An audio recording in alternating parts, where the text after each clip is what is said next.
Good morning. পেয়ে গেল তো হাসি এই ঝাড়ু ঝাড়ু কাকটাকে দেখে। তো এই চুল নিয়ে না রোজ অশান্তি করি। আর দেখো চুলটা একটু টান দিয়ে দিলাম। আমার এই চুলগুলো একদমই ভালো লাগে না, বারবার বলি চুলগুলো কাটো কাটো, কিছুতেই চুলগুলো কাটতে চায় না। তো আজকে চুলগুলো ভালো করে সামনে ঝাঁকিয়ে ধরেছিলাম কিন্তু কাটতে পারিনি। তো যাই হোক, সকালবেলা সকলকে জানাচ্ছি গুড মর্নিং। তো তোমরা সবাই কেমন আছো? আশা করছি অনেক ভালো আছো, আর আমিও ভালো আছি। আর মুখে চাদর বেঁধে টোটো গাড়িতে করে কোথায় যাচ্ছি? যাচ্ছি ITI মোড়। আর এটা হচ্ছে বিকেলবেলাকার। তো তোমাদের দাদা মানে মেলাতে তো আছেই, আর আমার দাদা গেছিলো একটু বাড়িতে, তো আসতে দেরি হবে। আর তোমাদের দাদা একা একা সামলাতে পারবে না, তো আমাকে ফোন করে বলেছিল টুম্পা একটু আসলে ভালো হতো। তো আমি ভাবলাম ঠিক আছে চলো যাই। তো দেখো বাহ, চলে এসেছি ITI মোড়, আর আমাদের দোকানেও আমি ঢুকে পড়েছি। তো তখন সবে সন্ধ্যা 6:30 কি 7টার মতো বাজে। তখন এইরকম অবস্থা, তখন হালকা হালকা লোক। আর এসেই দেখি বাবু চা করেছে। তো বাবু একটু চা আমাকেও দিয়ে দিল। বাবু দেখো চা খাচ্ছেন, আমাকেও একটু চা দিয়ে দিয়েছে। তা বেশ ভালোই হলো। আর বলছিল দেখো কার ভাগ্যে থাকলে কি হয়। তা বলছি হ্যাঁ। তো তারপরে কিছুক্ষণ পরে একটা দিদি এসেছিলো বার্গার নিতে। তো দিদিটাকে বার্গারটা, দিদি হবে না আমার বোনই হবে। তো যাই হোক, দিদি বোন যাই হোক কিছু হলো, তো আমাকেও একটু পপকর্ন দিয়ে দিয়েছিল।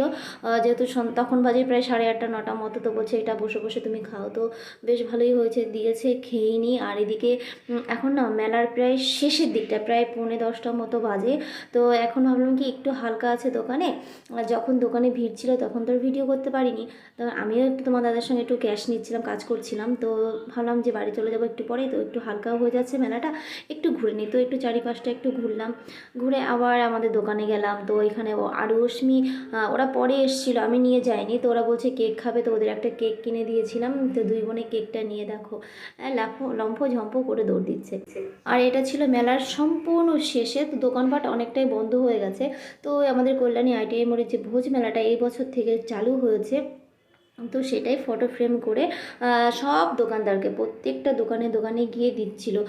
আর ও পরে ইয়ার্কি করে বলছিল এই প্রথমবার মেডেল পেলাম, মেডেল মেডেল।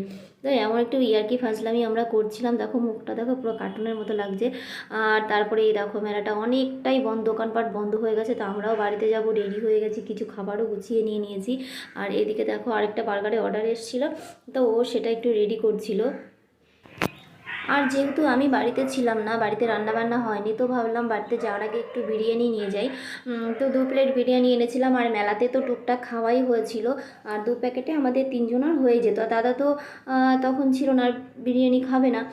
তো তার জন্যই আমরা 2 প্যাকেটই এনেছি। তো এখন দেখো বাড়িতেও চলে এসেছি আমরা। তো এতটাই ঠান্ডা পড়ছিল, রাস্তায় আর হাত বার করে মনে হচ্ছিল না যে ভিডিওটা করি। আর অত রাত্রে তো বিরিয়ানি নিয়ে চলে এসেছি। তো বাড়িতে এসে এখন 3জনে মিলেমিশে খাবো। আর এদিকে দেখো আরও ওর বাবার কাছ থেকে 10টা টাকা নিয়ে নিয়েছে, বলেছে কালকে আমরা খাবার খাবো। তো যাই হোক, এখানে আমরা বিরিয়ানি রাতের খাবারটা খেয়ে বিছানাটাও রেডি করে ফেলেছি। তো আজকের মতো ভিডিওটা বন্ধুরা এই পর্যন্তই করছি, আর বড় করছি না। আবার দেখা হবে কালকে নতুন কোনো ভিডিওর সঙ্গে। তো প্লিজ আমার ভিডিও যদি ভালো লেগে থাকে তাহলে প্লিজ সবাই একটু আমার পাশে থেকেও সাপোর্ট করো।